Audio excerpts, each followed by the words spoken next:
Today's episode of Dominaria's Judgment is brought to you by StarCityGames.com, where this week, until 10:59 a.m. Eastern, on Monday the 26th of July, we have some big savings for you on select sealed products over at StarCityGames.com/sale. If you're sad you missed out on drafting Modern Horizon 2 or Time Spiral Remastered during lockdown, you can grab a box of those in our sale and call up some friends. If you're a boomer and you missed drafting Exodus or Weatherlight from 25 years ago, we've got some of that in the warehouse, apparently. Or if you want to try something completely different, we've got some pre-constructed decks from the Flesh and Blood trading card game, which is making a name for itself rapidly. If any of that sounds up your alley, go to StarCityGames.com/sale. And if it doesn't, go to that page anyway and bookmark it, because we'll have a new weekly sale on Monday to tell you all about in here next time. One final time, that's StarCityGames.com/sale. This week's Dominaria's Judgment is also brought to you by Coalesce Apparel, the #1 store for Magic the Gathering inspired apparel. Take a look at their t-shirts, hoodies, stickers, and just general stylings at coalesceapparel.shop. Then use gift code SCG at checkout to save 10% on your entire order. And seriously, I want to emphasize that sticker part. Shirts are cool, but you can send a targeted message with the sticker. Slap it on your deck box if it matches your commander, or if you really want to get inventive, find a way to slap the 3x4 sticker on your 2.5x3.5 Magic card, maybe with a sleeve, maybe with a hard case. You're inventive people, you'll find a way to make it work. So take a look at coalesceapparel.shop, check out their product lines like Wooburg Forever and Ravnica University, and see what catches your eye. Remember, use gift code SCG at checkout to save 10%. Coalesce Apparel and Design. No one made what they wanted, so they made it themselves. If you are looking to sell your Magic the Gathering cards, it's never been easier than with StarCityGames.com. Make the best of our 30% store credit bonus and the fastest turnaround time in the industry when you use any of our 4 simple ways to sell located at StarCityGames.com/sell. You can check out our buy list, box up your cards and send them our way with the ship and sell program. Come on into the Star City Game Center in Roanoke, Virginia for that personal touch. Or if you have everything, 500,000 cards, you want to store and you want to do some bulk, we'll come to you. And seriously, when we're talking about these large collections, Star City does mean they will come to you. The list of places goes from Ohio to New Jersey and elsewhere. Like, seriously, I've driven from Ohio to New Jersey. That is not a short drive. So head on over to StarCityGames.com/sell, that's SELL, for more details on all these great options, and maybe clear up a little space in your life for your next project, even if that happens to just be even more Magic cards or another Commander deck.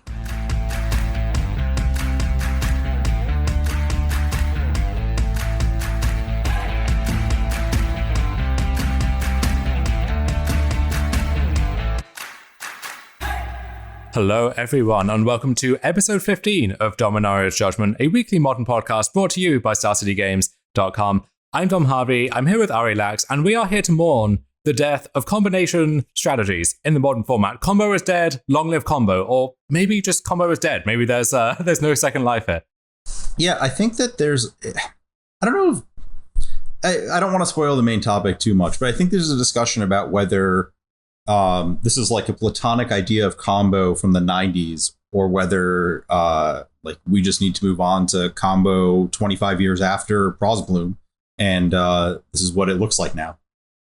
Yeah, so this is going to be our focus for the main segment here, is the state of combo in Modern and what that says about the format as a whole, where it's been, where it's going, and how to revive combo if we do believe that it is suffering through hard times right now. And as you say, it may be that this is just a old men yelling at cloud situation, and the one combo deck that we enjoy playing back in 2012 isn't good anymore, and so there's something fundamentally wrong with the format. But I guess we'll try and diagnose all of those problems in a little bit. And for the opening segment here, we will, as always, check in to see what's going on Magic Online, and soon, hopefully, at paper tournaments, fingers crossed, as those start to trickle back in.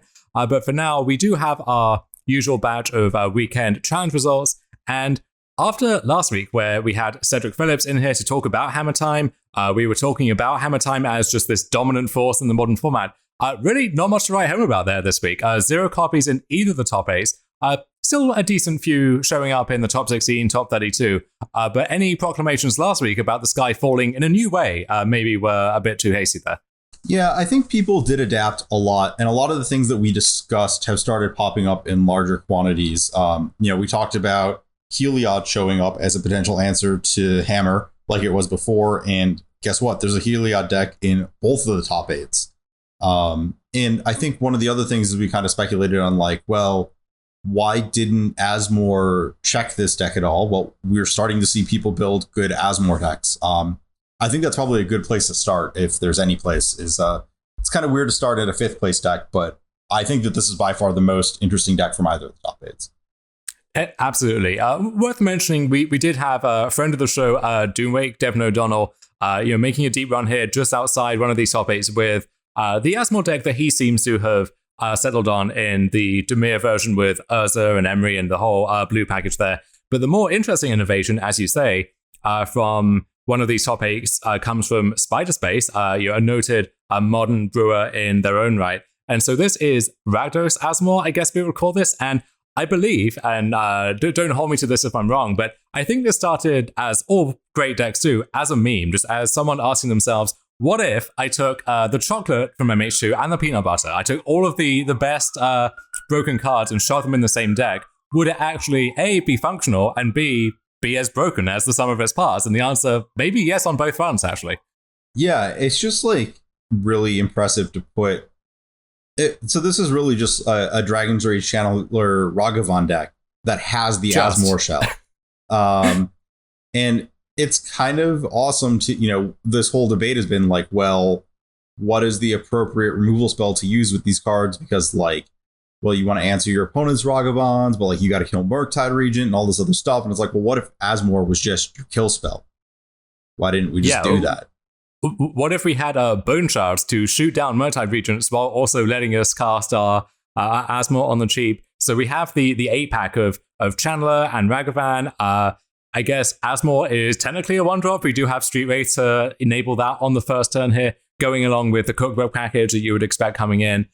For Oval Chase Daredevil to pair with all of that. We've got some discard synergies working their way in here, where we have Seasoned Pyromancer, where you can pitch a Daredevil and then just play an artifact of any kind, or you play Pyromancer, discard a Daredevil, hit them with Ragavan, get a treasure, get back the Daredevil. So lots of cards flying between zones here. And then, of course, to top all of that off, we have 4 copies of Urza Saga, tying the room together as it does in basically all of these Asmore decks. Yeah, this deck just looks like a bunch of good stuff. I have not gotten a chance to play with it, but it's just good. I don't know what else to say. It's just all the good cards and like cohesive strategies. Yeah, as much as I do love the idea of surveilling an Urza Saga into my graveyard with Channeler and just making that thing gigantic right away, I do wonder if all of these parts are strictly necessary. So once you move away from that central concept of what if we just jam all the great stuff together, maybe, losing the channelers, or maybe there's some other weak link here where you take that away, you add, you open up some slots, you find the missing piece that the deck is truly looking for. That's when you have a really solid, cohesive strategy on your hands there. Yeah, the card I'm sort of skeptical of is Cruxa, but I've always been skeptical of that card in Modern, and then I keep losing to it, so... Yeah, that's another card which is just very, very good. And even in shells where it seems like it wouldn't be at its best, just this is the lesson that we learned from the Delve spells, right? And from Uro, the bigger brother that outshined Croxa, where just playing games of Magic, you end up with cards in your graveyard, you end up trading resources, and eventually you get to escape Croxa and win that fight. And I think back to, I guess it would have been like March, April of last year, where you had these Uroza decks popping up where they had like Urza and Uro and Emery and just a bunch of like random stuff crammed in there together. And it seemed like the deck was not really good at anything in particular, right? Like it's about Uro deck. You have 20, 21 lands. You're not really getting cards in your graveyard because you have a bunch of permanents for your Urzas, but then those aren't really very good. And your Emerys are bad because you can't cast these consistently early enough. And it turned out that just all of these cards were so good that even when they're not being played at maximum capacity, even when they're 6 out of 10s as opposed to 10 out of 10s, that's still good enough just with how good the base rate on the cards was. Yeah, and it's kind of like every hand you draw something is going to line up right, so you just deploy right. that first and the rest works itself out along the way. It's almost difficult with this deck not to have a broken start of some kind when you have, these 12 amazing 1-drops and the Urza Sagas and so much else. Something in your hand is going to be gas, and you just have to line that up properly. So really intrigued by this shell. Great to see it cracking through into the top 8 here. And I think if you're looking to pick up one of these Asmol shells and refine it and find the missing link, this is the place I would start, I think. Maybe this one has the most raw potential at this point. I do love Ragavan here in a way where this deck is not as good at getting that thing to connect as many of these other decks are, and I expect with this deck, you might find yourself boarding out your Ragavans a decent amount of the time, especially if you're on the draw. But just having that density of cheap threats where you maybe with this deck, the play pattern is you play a Ragavan, hopefully it gets a hit in, but otherwise it just kind of parks there for a turn or two. And then once you get your Asmore engine online, or you set up a turn where you bone charge your thing, play Asmore, attack with Ragavan, get a treasure, and suddenly you've really flipped the script on them over the course of a single turn.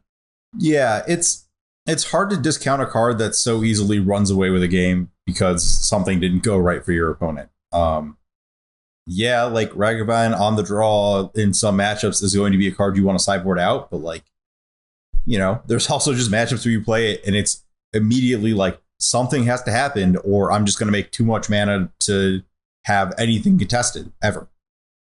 Yeah, I like that Ragavan keeps them honest as well when it comes to this cheap spot removal, where against this deck, cards like Lightning Bolt or Fatal Push don't really line up so well against Seasoned Pyromancer, Croaxer, the whole Asmore, Cookbook, Daredevil package, Urza Saga, where you're making 2 constructs and then finding something good with the final chapter. Just cards that trade 1 for 1 are not really good against that kind of strategy. You can't afford to have too many. But if you don't have those against Ragavan, well, that's just going to run away with the game. So I like that you force them to fight on several axes, and if they fight on the wrong one, then you can get an edge there.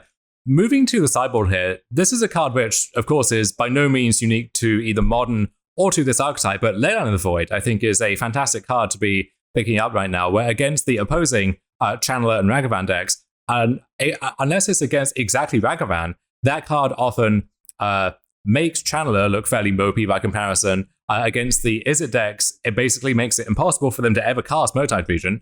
And then it's usually keeping some kind of backup threat in check as well. And that's that's a lot to get out of a card which is basically free in your best draws with it. And then you get paired against Living End. That's the perfect card to have access to. Any kind of fringe graveyard strategy in the format. That always has been and always will be the best possible sideboard card. So I think just 4 copies of Leyline is a bold statement, but I think it's a smart one to be making right now. Yeah, and I think it's worth noting you mentioned the Murktide Regent thing. Well, first of all, Murktide Regent doesn't even get counters if like you do get 7 mana and cast it, because the spells never go to the graveyard to be exiled in the first place. But it might honestly be a better card. Leyline might be a better card against the Rakdos versions. I don't like what are they doing to kill you if you have a Leyline? Like, Lurrus doesn't do anything. Croaxer, not a card. They aren't killing Leyline in any capacity. Channeler is shrunk down. Ragavan is going to get bogged down in these ground battles. It's like Dauthi Voidwalker or bust. Right. And imagine if the other Asmo decks start picking up again. You think about how this deck lines up against opposing Leylines. I guess, again, Ragavan is good, but you're shutting down the Daredevil half of the Cookbook engine. Croaxer looks embarrassing against a Leyline. Seasoned Pyromancer is still a functional card, but you're not getting that free half of a card on the back end there. So as these incidental graveyard synergies start piling up again in the format, I think Leyline is a good place to be. And then we are starting to see some dedicated graveyard decks making their way back into Modern as well. One of the decks we'll move on to shortly, because it really piqued my interest at least, was this kind of hybrid Stoneblade Reanimator deck from the top 8 of the Saturday Challenge. And if people are doing turn 3 persist for Arcanum Cruelty and stuff like that, then you really want to have some kind of hard countermeasure against that. Yeah, if you want to talk about that deck now, it's a perfect time. I played a deck that was similar to this when I was going through my Orzhov Stoneblade phase. I don't believe, I'd have to go back and double check that deck list, but I don't recall having access to Thoughtseize there, which I think is a pretty big upgrade because it's your, it's sort of your Putrid Imp that lets you go turn 1 Thoughtseize myself, take my big thing, turn 2 persist. I didn't love like the Priest of Fellrights aspects of that deck, but making an Archon is really powerful. Yeah, what I like about this list in particular is it's not trying to stretch itself too thin. So this is Orzhov Stoneblade in 7th place on Saturday by Carnage Cards ENT. And so as you say, this is Priest of Felrites, Stoneforge Mystic, 4 Grief with 4 Ephemerate, 2 Manica Rebirth. So we've got that, threat from the first week actually manifesting itself in this top 8 here. And then the usual 4 Persist, 4 Unmarked Grave, 1 Unburial Rites to kind of turn your Unmarked Grave into the Persist for a little bit cheaper there. So kind of what you expect, but just a fairly refined list of that. I have to say, I don't like just 3 copies of Stoneforge Mystic here. It feels like one of the main things that appeals about this deck is you get a ton of free wins from Stoneforge Mystic, and especially against people who are preparing too hard for the graveyard side of what you have going on. And just in general, if I'm putting Coldrow Complete in my deck, if I'm putting Battleskull in my deck, I want to have my payoff for those cards be as consistent as possible. And drawing 2 copies of Stoneforge Mystic, often the first one's going to die. You want to have the second one. And often the first copy, if it does die, makes for a good reanimation target, right? You can persist that thing back, and then if they don't kill it, well, Coldrow's coming down next turn and is going to seal the deal by itself most of the time. But other than that, I like a lot of what this deck is doing. I like the minimal reanimation target package here, where we have 1 Archon of Cruelty, 1 Ashen Rider, and 1 Sarah's Emissary, which is a card that often flat out wins the game by itself on turn 2, turn 3 against a deck like Hammer Time, for example. So I like a lot of that, and I like the deck's positioning in the format as a whole. This is another Leyline of the Void deck, but it feels by and large, people are not prepared for something like this in game 1, so you're going to steal a lot of wins there. And then if you have this Stoneforge Mystic backup plan, or you have ways to zig while they're zagging post-sideboard, then you're going to be in a good spot. Yeah, I think you can learn a lot by just peeking from this deck to the rest of the top 8 and looking at the graveyard hate that people are packing. And a lot of it is Endurance. And that card as a graveyard hate spell lines up pretty poorly against Grief. You can't get it out of your hand. Like the zone that you are trying to protect is your hand. Like this white-black deck is okay at killing a card on the battlefield. It's way better at using a free Grief to take a card out of your opponent's hand. And Endurance just has to sit there. And that is oddly the most exposed place it could be.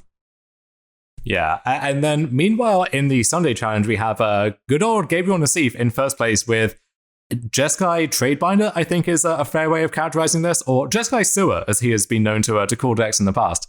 Yeah, I know he's already moved on from this to the 4-color version with Omnath, at least in trial play on his stream. I will say, going back to the Saturday top 8, in this general space of I think the best thing this deck does is cast a Fairy Time Raveler. I don't really know what the rest of the cards are doing. AS Prismatic Ending's very good. But I have found that the other, the actual Omnath decks with some sort of kill condition are better to Fairy decks. And I was actually really impressed with the 6th place deck from Saturday. That's Parrotlets. It's the Bring to Light Scapeshift deck that has, it's a Teferi deck with Teferi shutting off Cascade and incidentally hitting a lot of other things in the format, but it's also a Chalice of the Void deck, which I think is just awesome. So I would take a look at that deck. It's definitely in the same space of higher end, higher impact answers, good spread of answers as this Jeskai deck. The Jeskai deck has so many Supreme Verdicts. Oh my god. the Jeskai deck has a lot of different things. So this is very much a tap out control deck where in terms of purely reactive cards, we have 1 copy of Counterspell, and that's it, basically. And then beyond that, doubling down on the point about Leyline of the Void in the format right now, 2 copies of Rest in Peace in the main deck. So, a statement about just how powerful that effect is right now. And then, as you say, 3 copies of Supreme Verdict, a bunch of Lightning Bolts and Prismatic Endings, Engineered Explosives, Fire Ice, Lightning Helix. So just a ton of ways to remove creatures. And this approach to beating not just the Hammer decks, but also the various Channeler Ragavan decks is just, here's a wall of removal spells that you will have to grind through. And even if you successfully do that, then maybe one of my Planeswalkers or the 4 main deck copies of Shark Typhoon is going to give me a leg out there. I have to say, I have not been impressed by Shark Typhoon just as a card in Modern. I know Aspiring Spike loves that card, and it's it has a home in many places, in many people's hearts. But I think it just scales quite poorly with the speed of a format where in Standard, if you spend 4 mana making a 2/2 drawing a card, often that's enough to trade with something that your opponent has played in the early turns, or that's just a fine temporary holding pattern, if you like. In Modern, you really have to be more efficient than that. And you also have to build your decks with that expectation that your curve is being kept somewhat low and you're not going to get to the 6 or 7 mana mark where you're consistently making a giant shark and drawing a card as a bargain. So even more so here, where this deck, I think one of the main appeals to this deck is the 4 main deck copies of Expressive Iteration. And that's a tremendously powerful card that we've seen just dominating every single constructed format all the way back through Legacy. But that's something that really makes you want to keep your curve low. And Shark Typhoon certainly works against that. Yeah, I'm just laughing at Expressive Iteration plus Shark Typhoon. It's like, I'll exile that. I'm going to cast it this turn. Don't you worry. Yeah, the combination of Shark Typhoon and like no instance is sketchy to me. Also, just like there's this. I think the best way to look at it is like the best Planeswalker in Modern might be Ren and 6, and the best Planeswalker in Standard when Shark Typhoon was good was Nisa, right? So the problem is that you have this lineup where like usually because of the way Nisa and all the spells in the format would line up, Shark Typhoon would put you in a position where like you could produce a shark and that would just make their Nisa almost untenable if you like. You could just threaten having another shark, doing all this stuff. In Modern, they just like have Ren and 6 like 5 million turns before you could make a shark to pressure it. It's just like, oh, it's at 7 already. That's great. Like it's bringing a knife to a gunfight that already ended 3 turns ago. It's just it's so small ball. But another candidate for best Planeswalker in Modern might be Tibot or Valky God of Lies, which is one of the tactics that we see in the Scapeshift deck that you mentioned, where Bring to Light for Tibot still, I think, one of the best ways to actually close out a game in Modern if you want a dedicated finisher. And in particular, immediately going to 7 loyalty when you plus it gets it out of range of Unholy Heat against the red decks, which I think is a pretty big deal.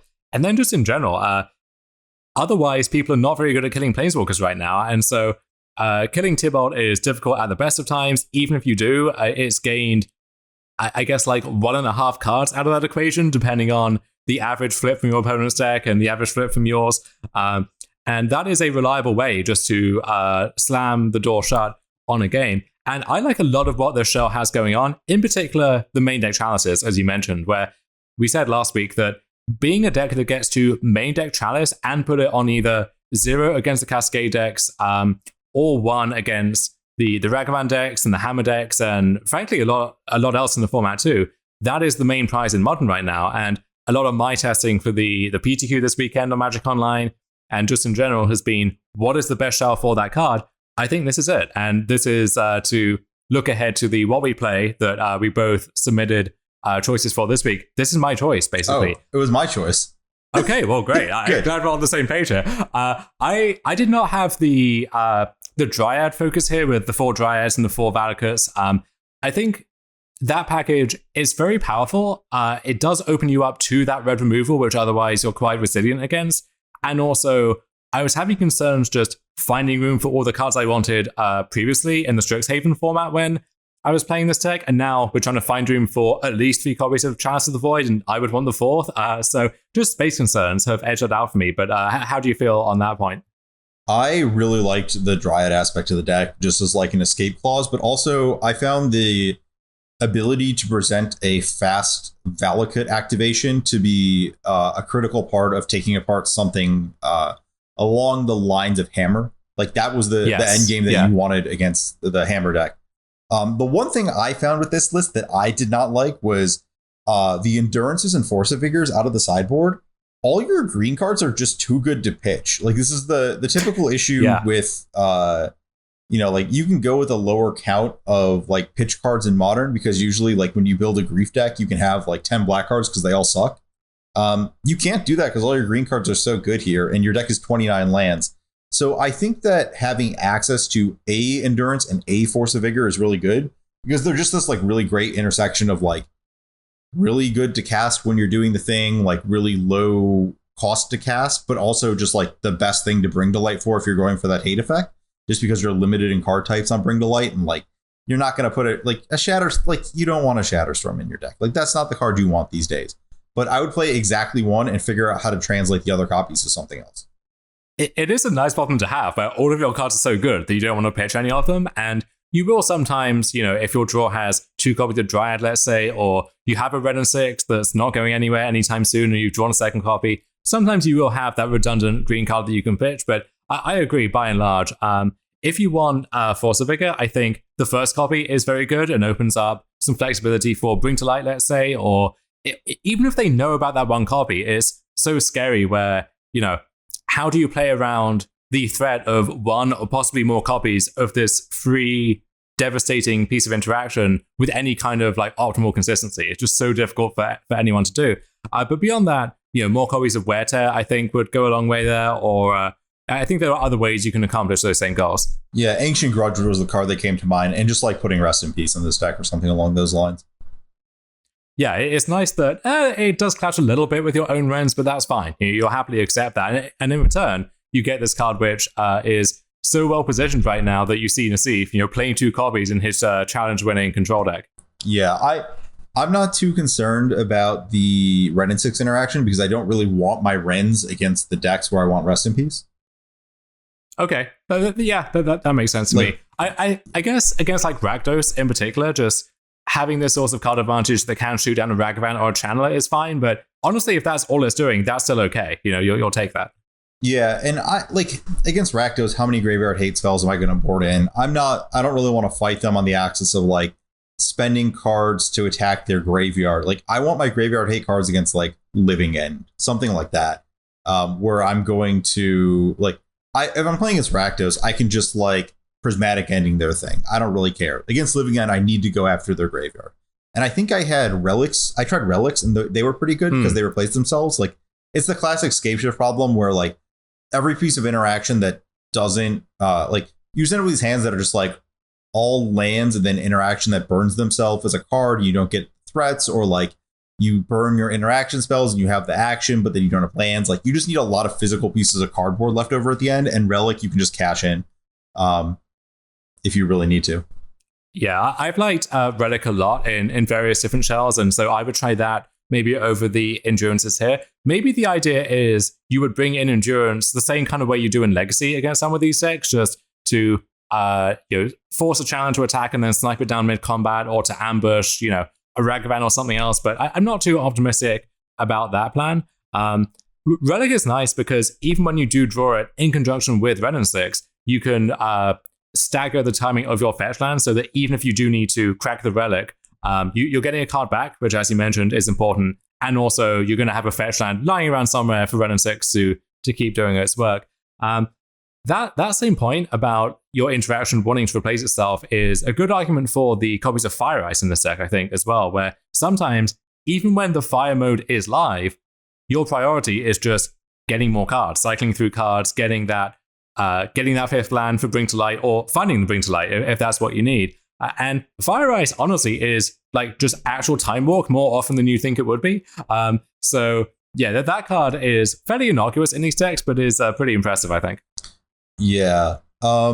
Anything from, aside from this 4-color deck, anything else stand out from these challenges that you want to discuss towards the top of the standings? It's a lot. There is like we talked a little bit about how bad Sanctifier and Vec was for the Rakdos deck. So there's a Rakdos list pioneered by, I believe, Kyle Bogmus that goes heavy on Prismatic Endings and Kaya's Gals, but not too much new on the Rakdos front.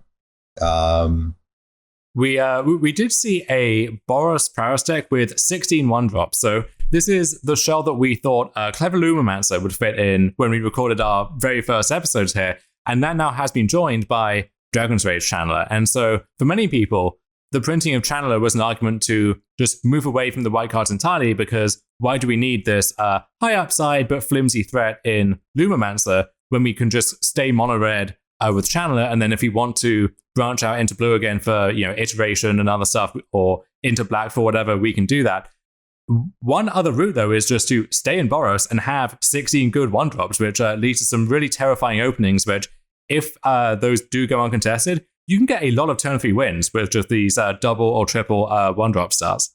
Yeah, it's very Burn-esque in that sense of like, if your creatures survive, it's going to end almost immediately for your opponent. The final thing I want to highlight here is you called your shot, Ari, with Hard Evidence during the preview season. And it took a while. We had to wait a few weeks here, but Hard Evidence has finally made its modern debut in the hands of Zan Syed, who has been talking a big game about the Velomachus Turns deck for a few weeks now. And we did see that deck on the heels of a good performance last week. That has been all over the challenge results from this weekend. Not too high up, but flirting around the top 16, top 32. And Zan here in 18th place in one of the challenges has said, well, okay, what if we took the shell of that deck, we removed the structurally flawed Velomachus part of it, and just put some good cards in there instead? And the best card, of course, Ari, there is Hard Evidence. Yeah, I'm actually kind of into this. I think like some of the things like Delay plus Teferi might be getting too cute. But I do like this structurally a little better than the it's doing the right stuff. Like, I don't even know. The Velomachus deck turned me off to this kind of shell a lot, but this is doing the correct thing, which is 4 Prismari Command, 4 Prismatic Ending, 4 Teferi Time Raveler, which is just like a lot of good hate across the format, and then just like doing a thing outside of that. Yeah, so the update here is instead of the Velomachus, which forces you to then play 4 Time Warp for save for the moment, our payoff here is 1 copy of Emrakul. And so we have Hard Evidence here as an additional kind of setup or bridge card that also gives you a target for your creativities, as well as Nahiri the Harbinger, which is this kind of a self-contained creativity combo, if you like, which eventually is going to find you the Emrakul. We saw that, with the debut of Nahiri in Shadows over Innistrad years and years ago, hasn't made too many waves since then. It's just kind of slow for where Modern is. But if the interaction moves to a point where you can get to cast Nahiri and it survives, then that's a good spot to be. Don't know how realistic that is in a format with Unholy Heat in particular, where 6 loyalty is actually not that much loyalty anymore. But I think this deck's heart is in the right place. I still take issue with, 24 land, including 2 Triomes and 4 Dwarven Mines. I think that just leads to so many starts where you're playing third, as the kids like to say. And yeah, I don't know if the blue reactive cards are in a good place. So, Delay plus Remand is a lot as well. So you could tinker around with some of the numbers here for sure. But I think we mentioned that big picture, this kind of deck looks like it's doing a good thing. And this looks like a good implementation of that. I like how this is in 18th place, and in 19th place, there's another Hard Evidence deck. Oh, hell yeah. What was that? It's just the Velomachus version, just playing 2 Hard Evidence. I just, everyone was they had Crab on their mind this week. Blocking Ragavan with your O3 Crab token is a great feeling. Those of us who have played Arboro Graze in the past will know that all too well, but I think people are discovering that high for the first time here. Arboreal Grazer blocking? Oh my gosh. When has Mox Diamond ever done so much work? It's like if Mox Diamond was also just both halves of a moment's piece. It's truly messed up. Anyway, that's enough of that nonsense for now. We'll be back after a short break with our main topic here in this episode. The Scg Tour Online is back. Starting Friday, July 23rd, you can play the best events in competitive Magic for thousands of dollars in cash prizes, piles of MTG Arena gems, MTG Arena qualifier invitations to skip that mythic grind, and at the very top, invitations to the MTG Arena Championships and the StarCityGames.com Invitational returning to Roanoke, Virginia from October 29th to October 31st. You heard that right. The SCG Invitational is also back, and you know the best place to qualify for it? That's right, the SCG Tour Online. Check out StarCityGames.com/SCG Tour Online to register for events, see upcoming event schedules, and get all the details on how you can earn prizes and invitations playing the SCG Tour Online. All right, and we are back here to get into the ins and outs of combo in Modern, how it's fared over the years, how it's faring now, and maybe where it's gone. Although, after that opening segment, I may be a little more optimistic, because certainly some of those decks in there, however loose your definition is, could fairly be described as combo, I think. Yeah, I think that so the issue that I think is at the core of people kind of feeling weird about combo is that if you look back, I mentioned Prosbloom, which I don't want to explain Prosbloom.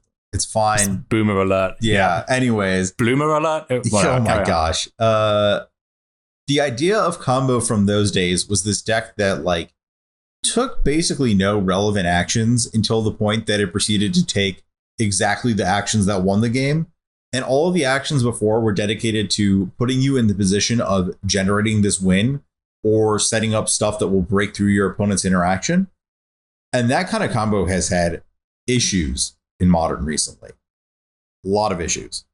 Yeah, I think it maybe has not aged that well as an approach just in Magic in general, but certainly given the journey that Modern has taken over the years. And so when we look back to the very start of Modern, which, we have the 10-year anniversary of Modern's debut at the Pro Tour and the format just coming into existence, and preparing a big feature for that, which we're very excited to unveil as we get closer there. But one of the quotes that really stood out from working on that was, Patrick Chapin saying, at the beginning, Modern was Cloudpost, Zoo, and then 20 different Belcher decks. And I think that was a fair categorization of where the format was at the time. It certainly is not that anymore, but I think it does highlight that, we've come a long way from this initial very hazy iteration of Modern where it was the Wild West and anything goes. And then a lot of that was clamped down upon over time. And some of that stuff now, I'm not going to say that they should unban Blazing Shoal or whatever, but were they to, I think the tools would be there for the most part to keep stuff like that in check. It's just a fairly, polarizing and annoying play pattern to have to deal with. But back then you had to be doing something proactive because the interaction just wasn't good enough to keep up with it. Now, a lot of that stuff is gone. And also the interaction across the board is so much better, whether it's creature removal or, counter spells. We have Force Negation now, among other things, literal counter spell, which we didn't have in Modern at the time. Discard with the advent of Grief and so on. Graveyard Hate. You have a bunch of cards which completely hose a certain strategy, but which are broadly applicable enough that you're going to see them in sideboards and they're going to hit you almost by accident. So every single form of interaction, it seems like, has got a big upgrade, whereas a lot of the truly broken combo enablers, they were there maybe at the start of Modern. Those that survive have not aged all that well, and a lot of them aged too well and had to be knocked down a peg or two because no one wanted to see that anymore. Yeah, I think that weirdly, I think it's more the threats getting better on the other side of the table than the interaction. Like, combo always had to contend with Thoughtseize or like reasonable counter magic. Like, how big of a difference is there between counterspell and negate or whatever? Or even mana leak a lot of the time. The real issue is that it used to be, if you look back to this Pro Tour Philly era, like the deck that was sort of billed as a combo killer was like Wild Nacatl and counterspells, but like compare Wild Nacatl to the stuff that sees play on turn one these days. Like Wild Nacatl versus Dragon's Rage Channeler. Like Wild Nacatl, you're just like out a card that could have interacted with them. And Dragon's Rage Channeler is going to just like find you. It's going to cascade the game out of control. Same with Ragavan. Same with like name a different kill condition. You're not like tapping 2 mana for a Tarmogoyf and being like, yeah, that's the best I got.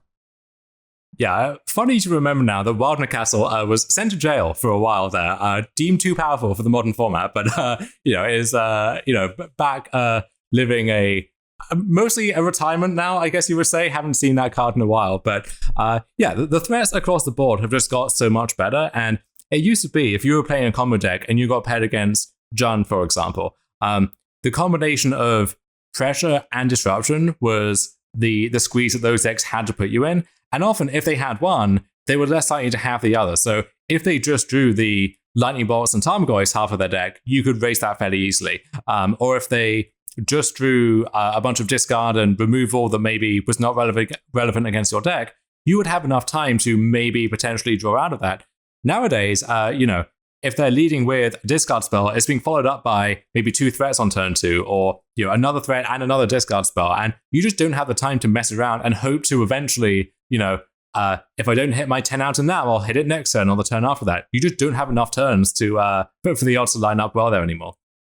Yeah, and the other tough thing you talked about, like a lot of the combo engines that have been banned are cards where like once you cast them, you just get to take interchangeable game actions to get to the final kill state, like the KCI thing, where it's like, I've cast Heart Clan Ironworks. My cards are going to turn into mana and cards, which will turn into mana and cards, and like, you know, your eyes will glaze over, and then you'll have demonstrated an infinite loop by like casting spells in the middle of casting other spells or whatever it was. You know, you just cast Ironworks and you went off. And like Second Sunrise was the same thing, where you just had like a bunch of replaceable material, and then like that was both like your arbitrary combo pieces, and then like you would cast Sunrise, and it didn't really matter. Like your other arbitrary pieces did that. You didn't need, like, maybe you needed a reshape to make mana, but that wasn't even like 100%. And a lot of the way combo has gone now is towards like, if you look at Ad Nauseam, you can actually see like very specifically like the pre and post Simian Spirit Guide list, that like this issue has been introduced where like to win in a reasonable time frame with Ad Naus now, you can like have these 8 mana setups where you're like Angel's Grace, Ad Naus, draw the Thassa's Oracle, but like realistically the fast kill is 3 specific cards. You need Spoils of the Vault, you need Angel's Grace, and you need Thassa's Oracle. Like you need all the specific pieces, and a lot of them are not interchangeable. And that forces you down roads where a lot of your hand is locked up in this, and even worse, a lot of your deck is locked up in cards that aren't just like capable of replacing themselves or doing anything else. They're just stuck. Yeah, and so a lot of those decks end up caring about both card quality. You need card A and then card B, and maybe even card C, and card quantity at the same time. And to some extent that's linked, because when you are a 3-card combo deck, like you need to have 3 cards and the mana to deploy them all at the same time, and whatever setup pieces are required. But also, you know, how often did you play against the original iterations of Ad Nauseam, where they would have Ad Nauseam and Angel's Grace in their hand, but they didn't draw Lotus Bloom this game, so they had trouble actually getting to 6 mana, or you know, you had a Liliana ticking up over time, for example, and they just ran out of resources before they could actually do anything. And so that's exactly the kind of deck which, in theory, is dangerous if it's too good or too efficient, because it's so hard to interact with. It's doing this very weird thing, which is so like out of bounds compared to most of the modern format. But because you can attack it on so many like unconventional axes, and because it has such a high intrinsic fail rate, that deck was very often well positioned. And it's like, okay, this is the deck I might choose to spike on a given weekend. But even then, you couldn't be too sure, because your chances were always capped by just how fundamentally inconsistent the deck could be at times. Yeah, like a lot of that deck's equity was always tied up into how good Angel Grace or Phyrexian Unlife was on a given weekend. And, well, Unlife has stopped. Like the red decks have gotten better at just playing through it Unlife. Like you'll just prismatic ending it because red decks aren't red decks anymore. Or like you'll just hit them with Ragavan and end up 1 million mana and like whatever. It takes another turn, who cares? But like there's like this kind of funny thing where the deck just gets hit by like every single hate card out there. Yes. Like I played a league with the deck and my opponents cast like Teferi Time Raveler, and I was like, oh, that's Lotus Bloom and Profane Tutor. They cast Chalice. I'm like, what? I can't beat Chalice for 0. Like, why? Like, what about this? I got Torpor Orb. I can't beat Torpor Orb. What? You get Blood Moon, you can't cast your spells anymore. Yeah, it's a nightmare. And it's almost a fun contrast with something like Gift Storm, where the joke there was, you know, uncontested, your deck would go off on turn 3 scarily high percentage of the time, but it was so hard for it to be uncontested because you were kind of weak to a little bit of everything, where is Discard good against you? Yes. Are Counterspells good against you? But they can be. You know, Lightning Bolt your Baral often would mess you up on a combo turn. Graveyard Hate was good against you. And Ad Nauseam almost existed in the opposite space, where none of that stuff really mattered at all in quite the same way, but so many other things which shouldn't matter just ended up mattering and just screwing you over by accident. You know, no one set out to beat Ad Nauseam, but a lot of people did anyway, just because of how the deck functioned or did not function, as the case may be. Yeah. It was this like weird overlap where like you could play Ad Nauseam and then you'd lose to the people trying to beat Affinity because they would Stony Silence you and you'd never cast a spell. Yeah, that was one of my favorite pastimes in like 2016 Modern, was finding ways to accidentally, deterministically lock Ad Nauseam out of the game in Game 1 scenarios where I remember playing some like early iteration of the Word prison text against them where it's like, oh, well, I have Spellskite and a Pyrite Spellbomb, so they actually can't win anymore, just by accident. I didn't even realize I was doing that, but, and you had a lot of that stuff come up where your deck, which in theory, the price that you were paying for all of that was, okay, well, I'm a two-card combo deck, sometimes a 3-card combo deck, and also I have all these other hoops to jump through. The payoff for that just didn't materialize a lot of the time. And that kind of spell-based combo deck, this is maybe a good segue into the discussion of the place that combo is meant to have in Modern, where you think back to that first Modern Pro Tour, a lot of those decks were fighting over the stack. It was Pyromancer Ascension, Pyromancer Swath even. It was a bunch of, I'm going to cast a bunch of spells, take a ton of game actions on this turn, you're never going to get to untap.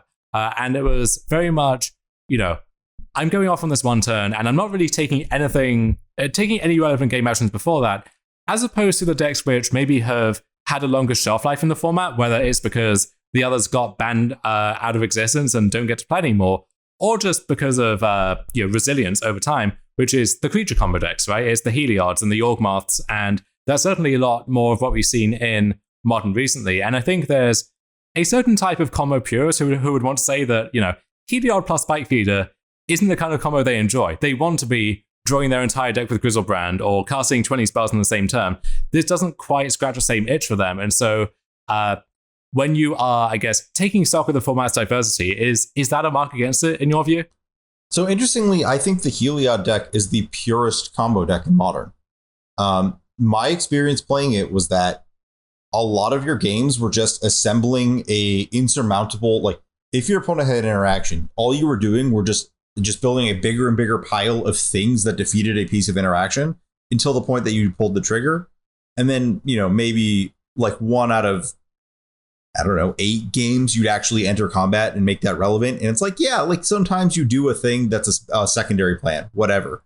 But like realistically, you were mostly a combo deck. And I think that might be the purest combo deck in all of Modern right now, at least in terms of successful decks.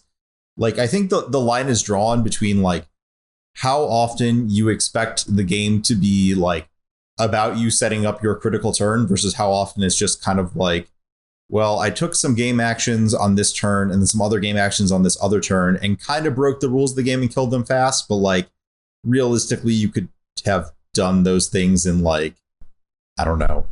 It's just so spaced out and distant. And like, it's kind of like, is Arcbound Ravager a combo? It's like, no, it's not. It is, Shardless Agent cascading into the same spell every single game because that's the joke. That's how the deck is designed.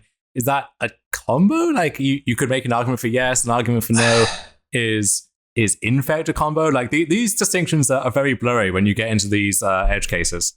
Yeah, I think that the Glimpse of Tomorrow decks are like pretty classical combo, but they're not like.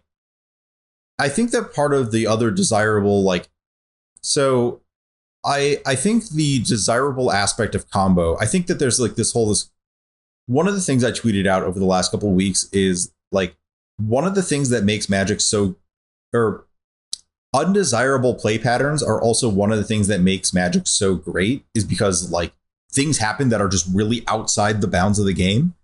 And the problem is that like casting Shardless Agent and flipping Glimpse is not aspirational or really a repeatable experience.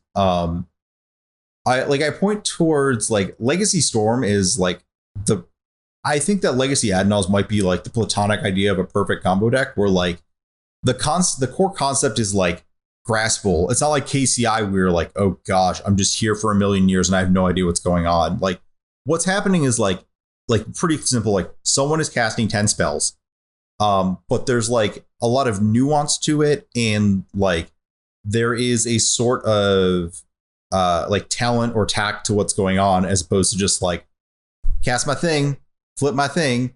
Like even Legacy Belcher has more to it than that.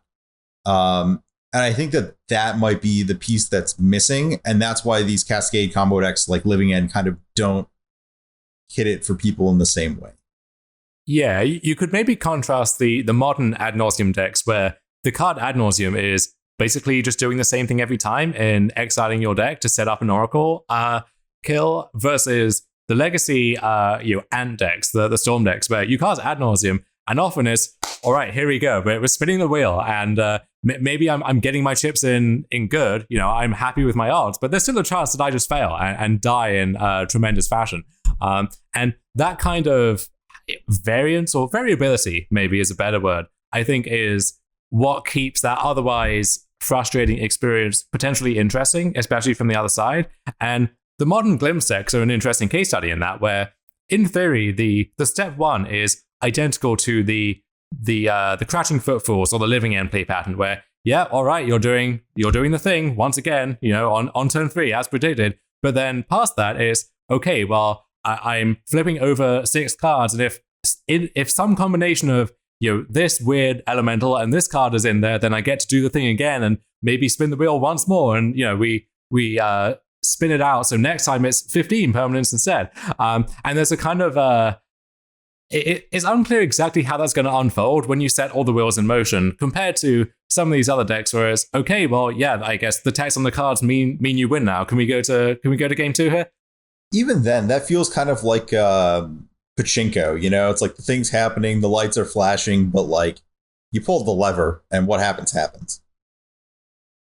Yeah, or even like it's not a fun experience facing Grizzlebrand from the other side, but you at least have the possibility that, all right, well, they don't hit this thing in their top 14 cards that they need to keep going off, or maybe they're going to have to weigh up, do I pay 7 again and leave myself dead to this piece of interaction, or I can draw 7 more cards, and if I whiff, then the game is over, versus I can take a more conservative line and maybe try and rebuild for a future turn. I think when you have those tactical considerations, just the experience of playing with and against combo becomes more repeatable and more layered, versus, again, not to stereotype them too hard, but the kind of A plus B decks where you either kind of have it or you don't, and they either have the interaction or they don't, and there's not too much beyond that. Yeah. Another one of those decks that's just kind of like it has it or it doesn't, that I've been thinking about a decent amount recently, is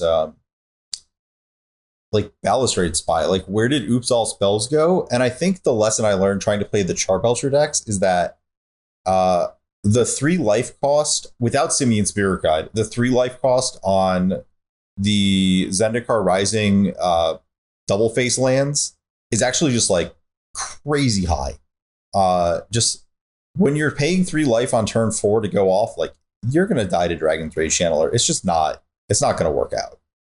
Right. I know that Pete Ward decided on that post-ban iteration of Oops for the mocks that he qualified for as a way to kind of take the field by surprise. And it did, but then even in those matchups where the deck should be well positioned and the surprise truly was a surprise, your odds just simply aren't as good as they were before. And if you're on the draw and you're paying 3 for a land, sometimes you're just going to be dead by the time you can attempt your combo. Or often against the reactive decks, one way you would win is just force the issue on turn 2, turn 3, before they have time to really get the shield set up. And without the raw speed offered by something like a Spirit Guide, you just can't do that as easily anymore. So you can imagine nowadays, if you try to play that deck or the Charbelcher deck against Urza Saga, for example, they're on the play, they play their Saga, turn 3, they're finding their Pithing Needle or their Soulguide Lantern or something before you can even go off. And that's just kind of a catastrophe.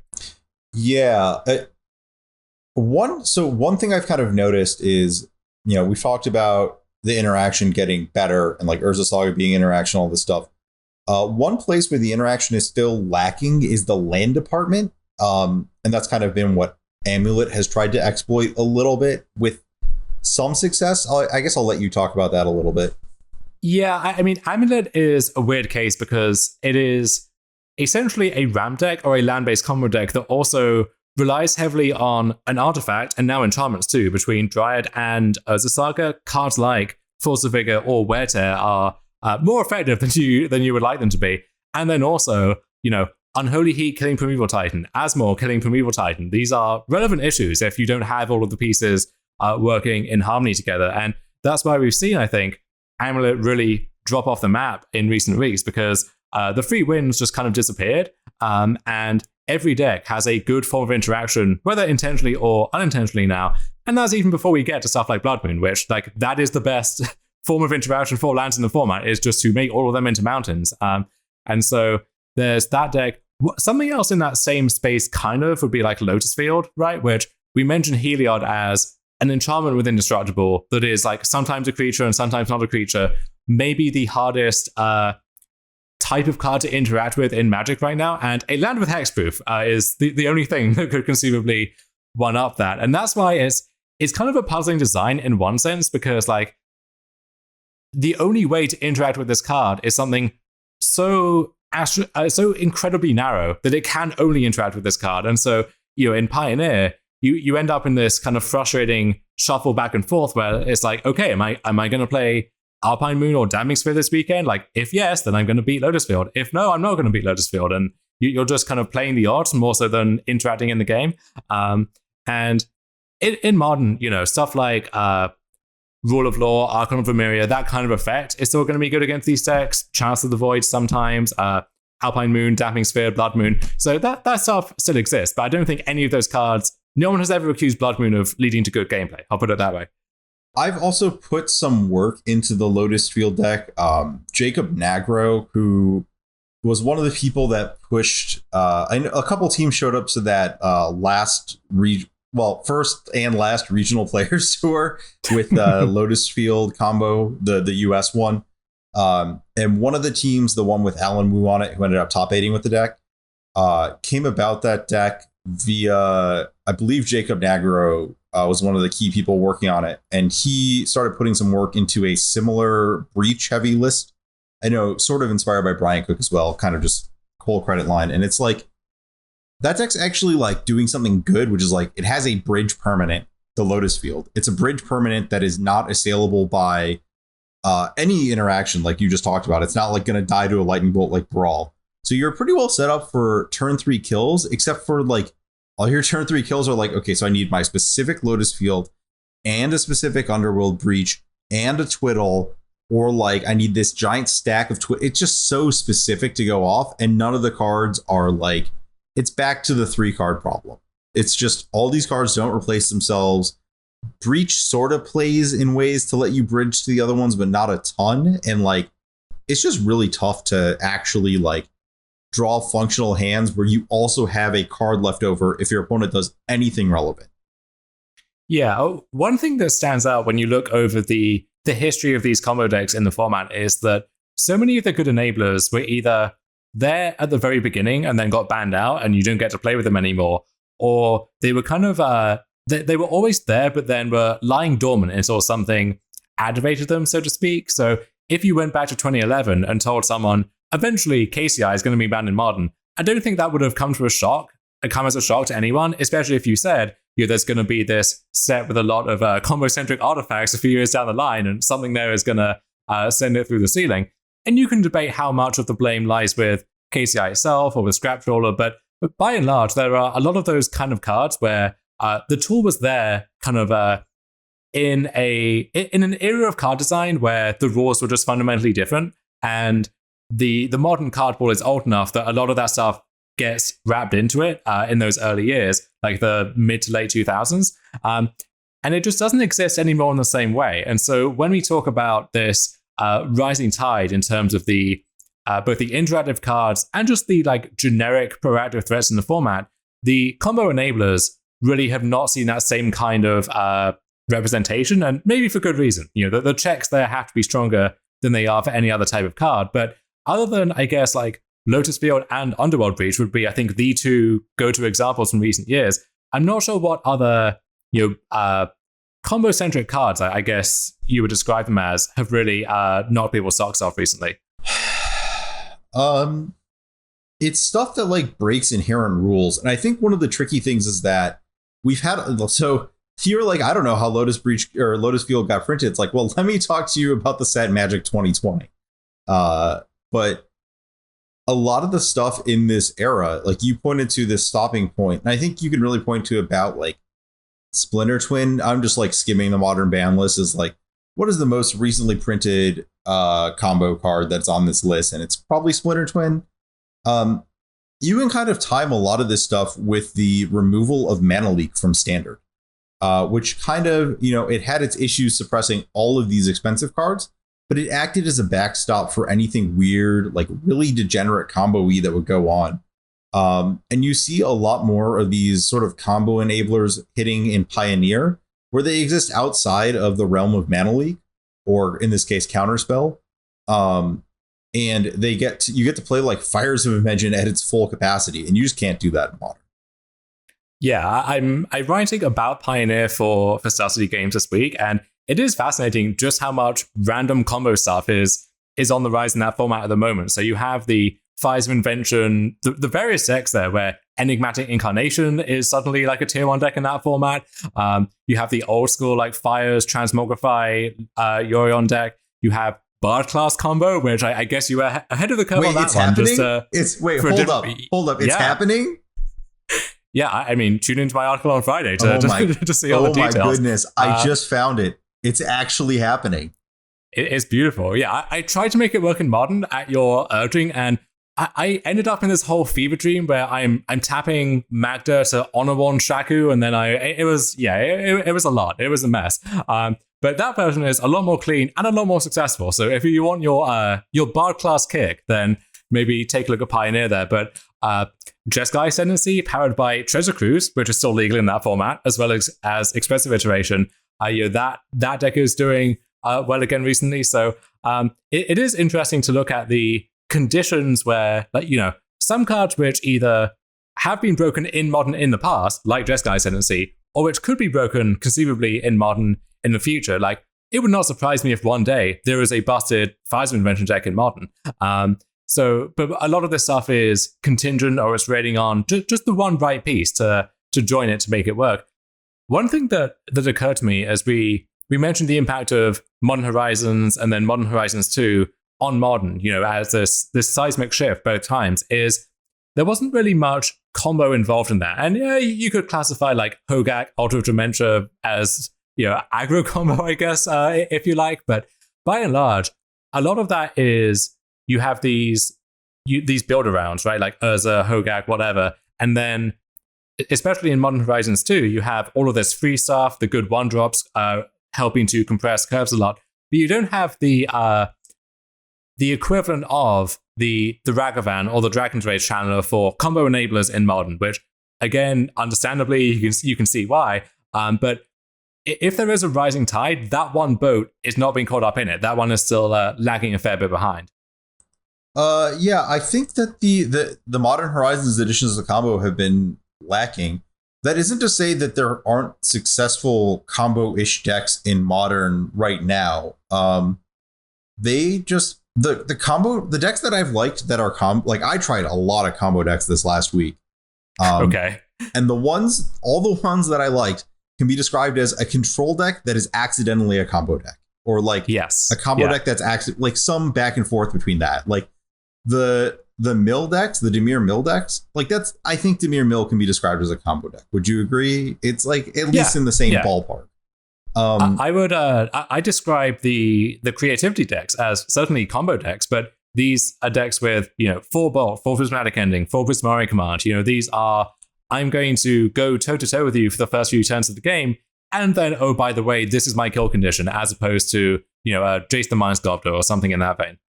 Yeah, and we talked about the Bring to Light Scapeshift deck that literally plays a single Scapeshift. That's the combo. Or the Reanimator deck with Stoneforge Mystics.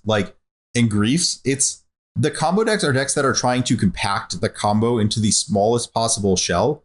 Because what ends up happening is whenever the bad lineup is whenever your opponent's deck with broad interaction and normal cards gets to use its broad interaction against your combo, you're left in a spot where they have normal cards and you have garbage. And then you die to a Dragon's Rage Channeler.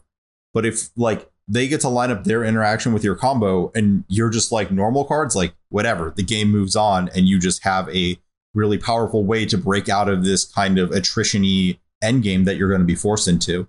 And you can win games that way. I was playing, so I think the starkest difference is in the leagues, I currently have a league booted up with the Nassif 4-color control Omnath list. In the first match I played, my opponent cast Song of Creativity or Song of Creation. Okay. I got crushed. There was nothing I could do because my opponent was like escaping Phoenix of Ash and casting like Shardless Agent into another to like they just crushed like they just drew a bunch of cards and my control deck was like completely and utterly unable to keep up. But if I just had Scape Shift, it was over. It was just like, yeah, whatever. I don't care. We're going to exit this game and you are going to be no longer part of it. And I think that's the role your combo is supposed to play, is like you're supposed to take combo, you're supposed to put it with the proper interaction and then use it as the escape clause for like, if my opponent doesn't die to Prismari Command or to Fairy, well, I guess I'll just have to make an Emrakul. Yeah, you've got me thinking about Song of Creation with Strike It Rich now, the red 1-drop that makes treasure and then flashes back. So it's something to put on the docket for when I have some time. But yeah, I think that is the recipe, I think now, is you want to be either combo control or aggro combo, or there's got to be a hyphen in there somewhere. It's got to be your deck is multifaceted, can do a bunch of different things, and the combo is one aspect of that. And ideally, those combo pieces are not exclusive to the combo themselves, but might have other uses. So, that persist in your Stoneforge Reanimator deck can be the second copy of Stoneforge Mystic if the first one dies, just to present that issue again. Or, you can find examples for whatever the deck in question is. But I think that's the key to making combo work. Like, it's not going to be something like a Neoform or a deck like that where you are a combo deck, you have no backup plan. I guess Allosaurus Rider Beatdown is not a backup plan, sorry. But it has to be part of a larger puzzle as opposed to just the whole puzzle. And if one piece is missing, then you don't get to complete that puzzle anymore and you don't get to do anything. Yeah, and do you think that's just like a sign of the times? Is it like time to move on from combo in that sense, in the same way as time to, like, in the 2000s, everyone moved on from like mid-range in like the classic sense of like, I'm going to play a 1-drop, a 2-drop, a 3-drop, a 4-drop, and a 5-drop, and that's my plan. Like, is it time for combo to move on from this one-dimensional thing? Is it like, or is it just like a kind of thing where it's like maybe the discussion needs to be had about like finding the right place for combo as this like aspirational showcase of what Magic could be and making sure it still has a place in Modern? I honestly think it's more healthy on the whole when it is part of this hybrid strategy where, your opponent just doesn't do their thing and you're sitting there twiddling your thumbs for 5 minutes waiting for them to take their 59th game action of the turn, versus you draw your sideboard card, your Stony Silence or your Rest in Peace, and they don't get to participate in the game anymore. I do like that there's more to it than that now. You are still playing Magic when one of these plans either succeeds or gets shut down. I think also it's just much harder for one thing to take over the game and take people by surprise anymore. So there was certainly a time in Modern where if you played a Pyromancer Ascension on turn 2, you could see your opponent just slump in their chair, and it was very clear that, all right, unless you win the game in the next 2 or 3 turns, this Ascension is going to do some truly obscene things. And now your opponent probably just has a way to deal with that, whether it's Prismatic Ending, being a big one here, Portable Hull. That kind of, cheap enchantment in particular just doesn't really dodge interaction in the same way anymore. Or, Force Negation, Force of Vigor, all of these cheap or free, in many cases, interactive spells just really place a check on what kind of nonsense you can get up to and get away with it. So you need to be able to do something else. I do wonder if part of this is there was broken stuff. There were tools for combo decks to succeed, but they just all got banned. So we lost Faithless Looting, we lost Mox Opal, and those were not combo exclusive cards by any means, and that was part of the issue, right? That's why people objected, is you were knocking down a lot of the prison decks, a lot of the aggro decks in Mox Opal's case, some of these even graveyard aggro decks like Hollow One, all of these various graveyard strategies. So much of the format got knocked out by those 2 cards that combo inevitably was a casualty in there. And then Simian Spirit Guide, which was an exclusively combo card, and no one put that card in their deck with good intentions. But the predictable effect of that ban was a bunch of these fringe combo decks, like Ad Nauseam Evolved, like Neoform, like whatever it is. Well, those decks are dead and buried now because you just don't get to actually set up properly or sometimes win the game, with these Grizzlebrand decks where you draw your entire deck, but you just can't generate mana anymore. Like, that is a real limiting factor these days. Yeah, So I'm kind of I'm kind of against your initial point here of like the pure combo decks being a worse experience.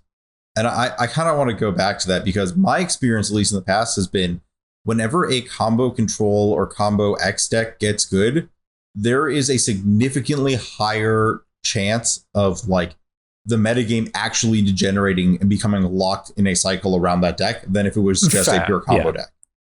So I think that maybe for like, you know, idle like match to match misery, like cutting pure combo out of the format reduces that.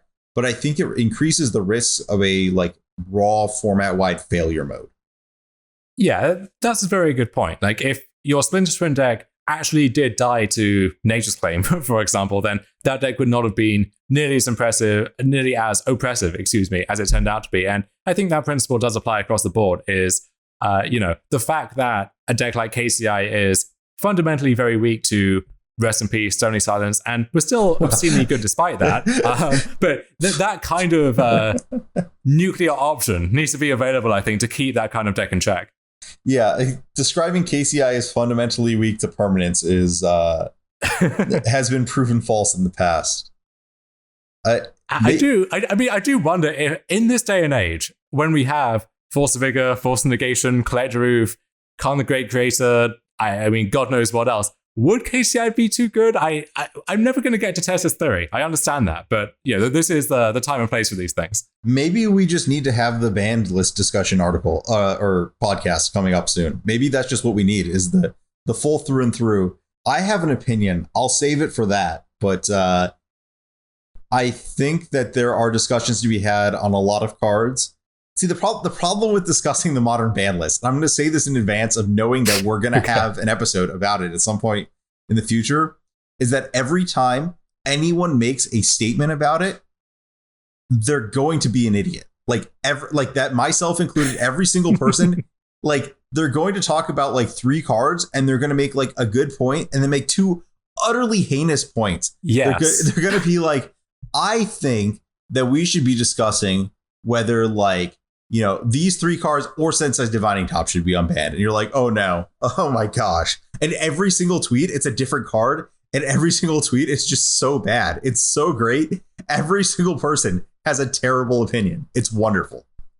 It's impossible to talk about the modern ban list without sounding like that guy at your LGS. And as I say this, you are picturing that person right now. You know exactly who I'm talking about, who in turn sounds like someone you would find like ranting and raving on a street corner, about some like grand conspiracy or whatever. It's everyone ends up degenerating into that, and it's almost humbling in a way that we can all be equaled in the same fashion. I love it. I have my terrible opinion already lined up to go, so don't worry. I can't wait. So in terms of if you had to pursue some kind of either pure combo deck or hybrid combo deck, where would you be looking in the near future? Has anything impressed you, either playing against it, or I guess either playing with it or playing against it? Excuse me.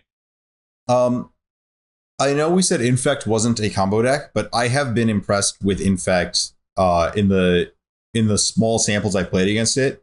I think that you want to be on Phyrexian Crusader, but there's not as much that really stops you from just like infecting your opponent in the lack of Lava Dart or like redundantly layered ways to kill stuff it's kind of interesting that I think there might be a hole to actually like true infect someone. I mentioned that I liked the Scapeshift deck, which is definitely a combo deck. Let's see. There's a lot of stuff I don't like. I will say that. Like, don't play Goblin Charbelcher. Don't play Ad Nauseum. Don't play Lotus Field. There's more. Oh my gosh, what else did I try? There's a lot of don't play these cards. I don't want to suggest people play Hammer Time right now. I think that it'll cycle back around. Heliod, I like Heliod now. If I was like reasonably trying to like sit down and be like, what deck am I going to like play the best and also think has the best chance of success right now, it would probably be Heliod. Okay. Well, when you recommend Infect, it seems like a lot of the removal in particular that is good against Hammer is also good against Infect. So is this a case where people aren't playing those cards and Infect is just like bonking them faster and better? Or is it that, people are showing up with a bunch of wear tears and your Plague Stingers can laugh that off? I think it has more to do with the way that removal interacts against the hammer deck and how removal interacts against blossoming defense, where like you are choking your opponent on being able to like with hammer. It's really hard for the hammer deck to make you like, you can get away with just having like one removal spell, maybe two in like the worst case scenario of like they play Pure Steel Paladin, you have to kill the thing they target with an equip and the Paladin on the spot. Like that's really the absolute worst case scenario of like them having all this stuff set up already. Like you can just leave up all removal spell at a time, where Infect creates this state where like they will play a creature, you will have to kill it 2 times on the spot, and then like if you don't, they will just kill you through like 3 pieces of removal. Okay. Yeah, that does sound somewhat promising, actually. Yeah, and like you were saying, all the things that are good against this deck are good against the other decks. Like Prismari Command is not remotely in the ballpark of what you want against Infect, right?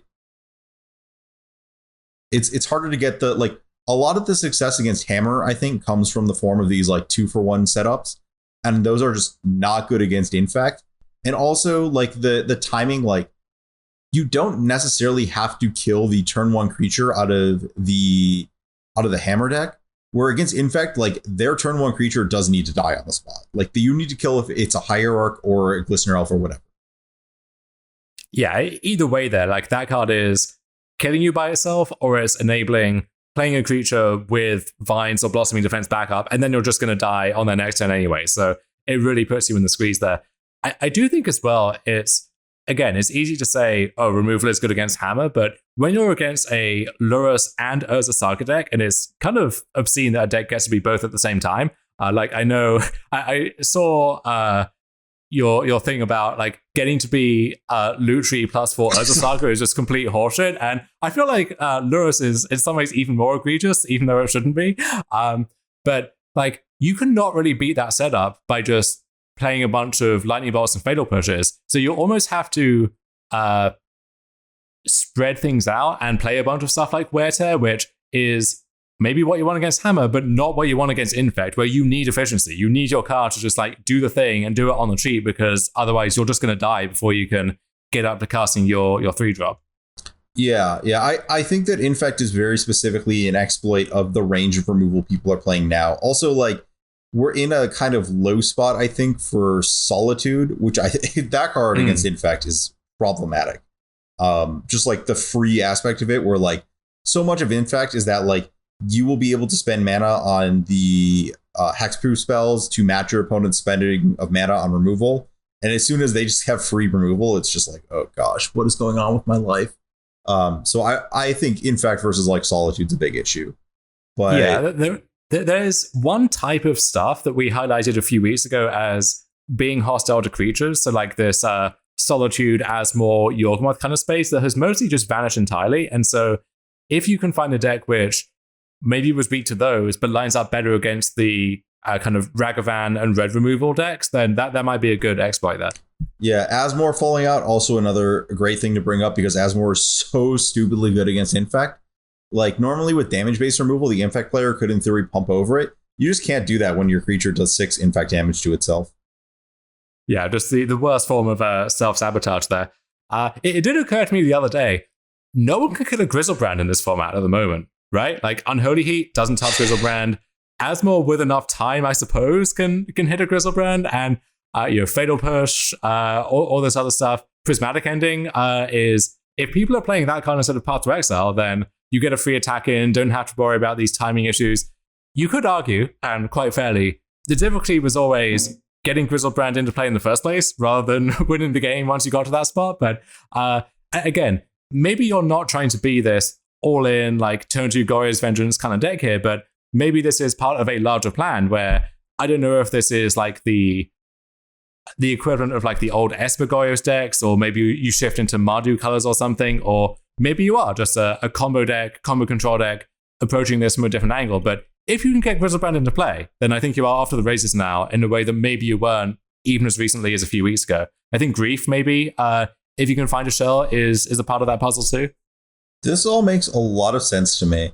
I would like to point out exactly how the Asmore versus Gristlebrand fight works. So the Gristlebrand does 6 damage to itself, and your opponent gains 6 life, and then you activate again, and they've just drawn 8,000 cards. So maybe not that one. I don't think Asmore ever wants to kill Gristlebrand. Yeah, this is like the reverse infect synergy there. The other thing that stood out to me maybe is Underworld Breach, which we mentioned in the context of Lotus Field, those two being the big recent combo cards. But there was a time back in like March 2020 when this was the once upon a time amulet version of Modern, essentially, when people were just figuring out how to get these grinding station Underworld Breach decks to a good place. And even Shaheen was putting down the Archmage's Charms or whatever to pick up this deck, which is that's how you know a deck is busted, because he did that with KCI in like 2017, and that should have been the sign that we all needed to hop on board. But those decks were on the precipice of getting legitimately scary, but then COVID hit and further development kind of ceased. And then Mark's Opal got banned, and then those decks abruptly disappeared. You started to see them floating up a little bit again, but in my experience, they had 2 main weaknesses. So firstly, there was no real good backup plan. So you were this 2-card combo deck that was weak to stuff like Force of Vigor and Lay Under the Void and God knows what else. And then you didn't really have a good kind of source of card advantage. But now you get to be a Urza Saga and Expressive Iteration deck. So you're kind of patching up those holes. So I think that's a good thing to look at. And maybe that is the general formula here, is finding these old shells that you discarded for some reason and seeing if, that specific weakness can be patched up now in a way that maybe was not immediately apparent at the time. That one makes a lot of sense. I would like to make 3 historical notes about what you said. First off, Shaheen played that entire Pro Tour without knowing the infinite combo with KCI. Second off, nice. The ban order was slightly different. They did not let us ever play Mox Opal with Breach. But Arkham's Astrolabe was actually the card that left.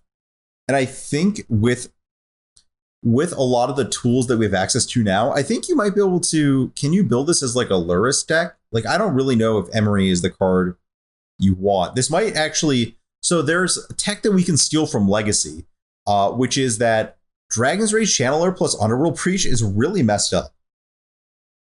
Yeah, you can actually just like surveil your entire deck if you have several channelers and like a 0 like Mishra's Bauble, for example.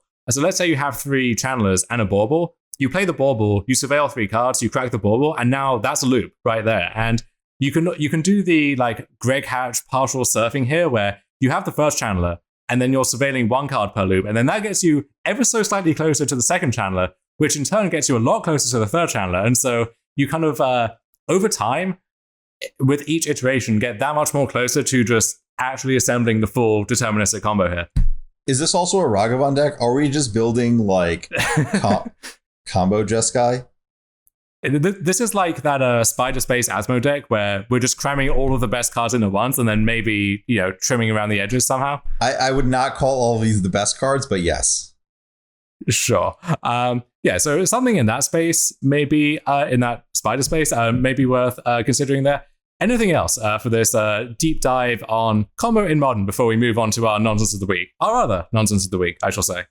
Yeah, I think that's about it in terms of what combo has been successful for me. And I think you hit it on the head of the place to look would be trying to put cards like Urza Saga or Expressive Iteration into your combo decks and play that kind of magic.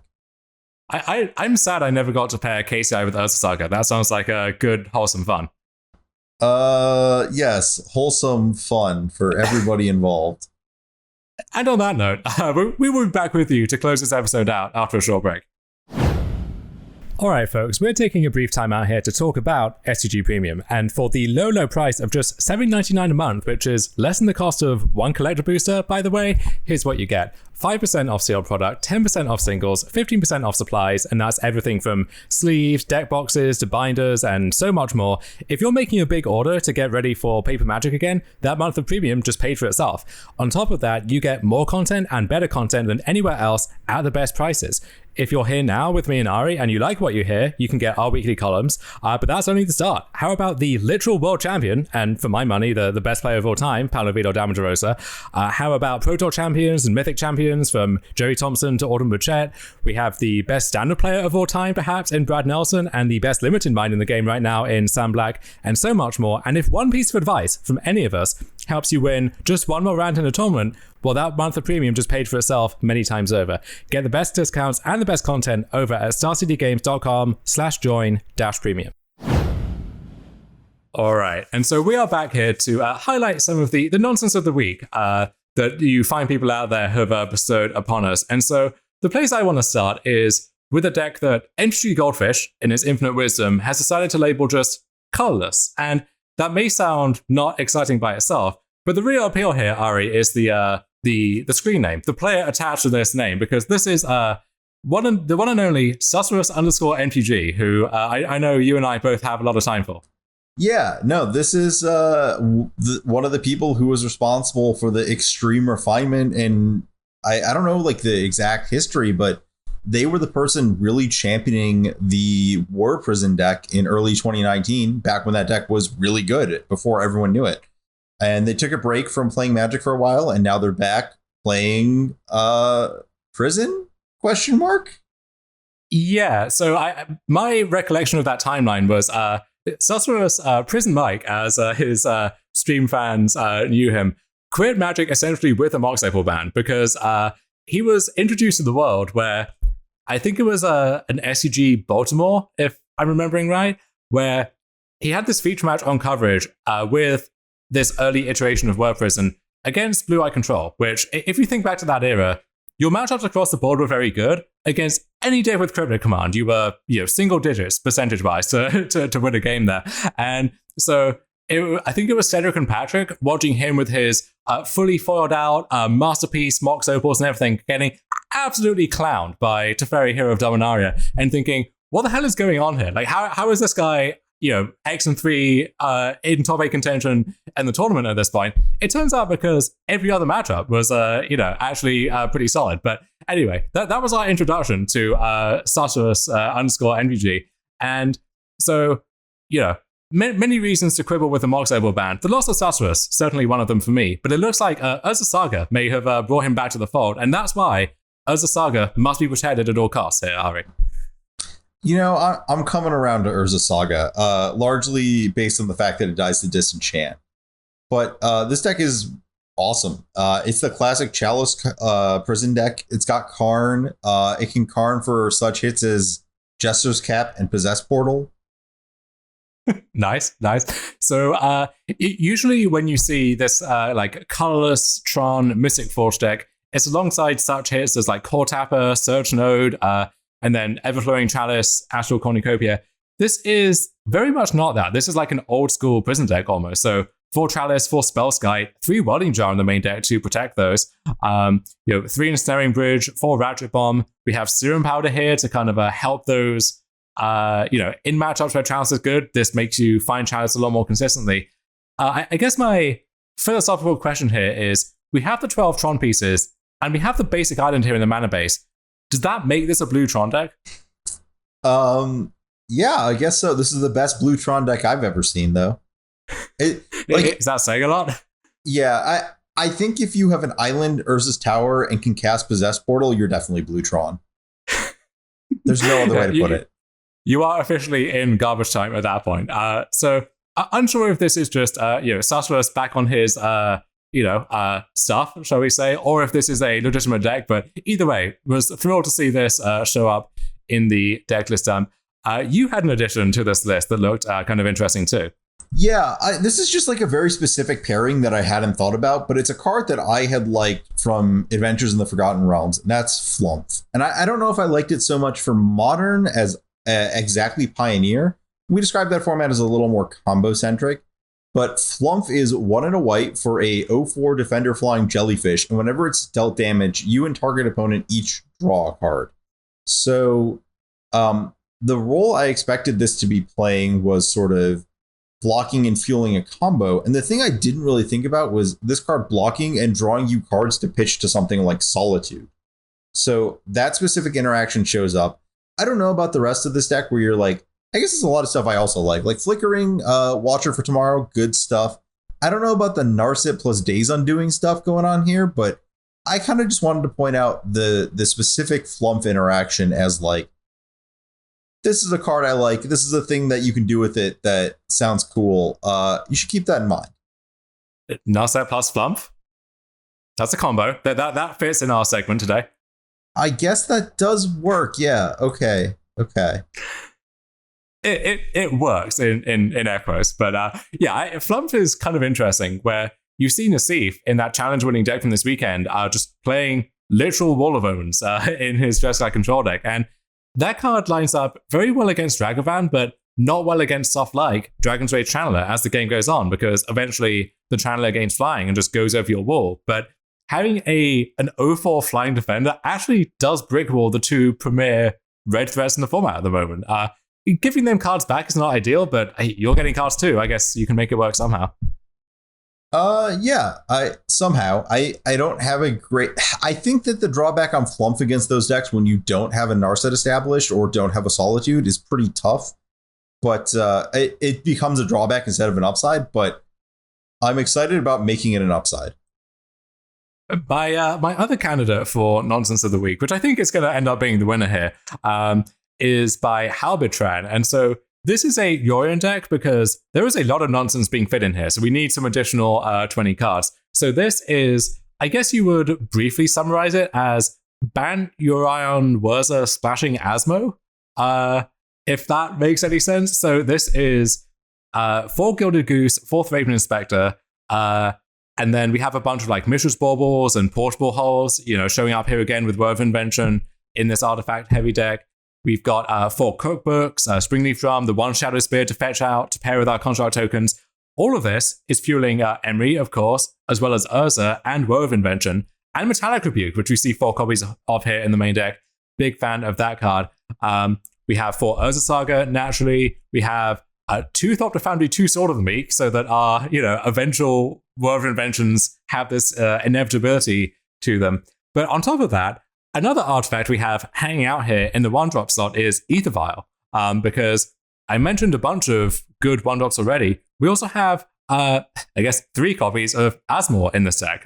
We have 4 Cookbooks, 3 Asmores, and so once we're making a bunch of food tokens with our Cookbooks, we've got the Asmores, we can then use those to improvise all of these different cards or make these gigantic constructs, make a lot of mana with Urza. We have only 1 Oval Chase Daredevil in these 80 cards, Ari. But luckily, we have 2 copies of Eladamri's Score to fetch out that, to fetch out Asmore or Urza, or the 1 Hex Parasite to go with our Urza Saga, where, unfortunately, where the way the timing works out, you can't fetch the Hex Parasite with the 3rd chapter and then remove the counters from the Urza Saga that just got sacrificed to find the Hex Parasite. But if you have another Urza Saga, or if you can find the Hex Parasite in advance, then you get to do that. And if you accidentally click yes on Magic Online to adding a counter to your Ether Vial, then Hex Parasite can remove that and solve all of your problems for you. I do have one question for you. Would you rather have Thraben Inspector in this deck, or would you rather go back to the crabs? Ooh, hard evidence. That one's not so good with our Ether Vials. There's a bit of a clash going on there, but why not both, Ari? Why not just get the whole package in there? You can do a lot of tapping your clues to whir while your crabs hold off opposing threats. Yeah, it's just perfect synergy. Great deck building. Yep, 2 great tastes that taste great together. It's, I think, a great way to cap off this episode, because this has basically every conceivable combo with the word artifact on it that you could imagine in the modern format, just all working in perfect harmony together here. Yeah, perfect harmony. Yeah, we'll go with that. This mana base, I'm not so sure how we're casting any of these spells. There's 4 Spire of Industry and 4 Glimmer Void, which is I'll call it a high-risk, high-reward card, to put it mildly. Those are having to do a lot of work here, but maybe they can rise to the challenge. So there's only 1 Triome in this mana base? I'm not even sure it's the right one. I have to think about that. Well, here's the problem. We don't have a banned Triumph. So, I guess you have to split the difference somehow between Ralgrin and Ketria. The other thing is, this is a banned deck Splashing Asmore, which is in your 2 non-included colors. So you could either go into red for that or go into black for that via Zagoth Triumph. So you really get to, get to do some old school mana-based deck building here. Yeah, Triumph's really just carrying a lot of weight in this format, let me tell you. Yeah, so check out this list by Halbertrand. I feel like I'm not fully doing it justice, and there's so much stuff going on here that I couldn't possibly recite it all and have myself or any of you out there remember all of it. So just go and feast your eyes upon this and digest all of the angles for yourself. That should occupy you until next week. In the meantime, where can people be finding you? I will probably be writing next Monday. I'll see what I pitch to Cedric, but my hope is I'll be writing about 4-color Omnath decks at starcitygames.com. You can find me on Twitter, probably tweeting about my attempts to play anything else or potentially some AFR limited, who knows these days, at ARMLX. Yeah, and you can find me on Twitter at Dominavia. You can find me writing at StarCityGames.com every week, hopefully next week about, Ban, Wurza, Asmerano, Mardica, Dystina, Koldikar, brackets, Urion, if Cedric approves it, or possibly something else, we'll see, among other things. And I think that's going to do it. So this was a lot of fun. We'll come back here next week. Until then, take care, everyone.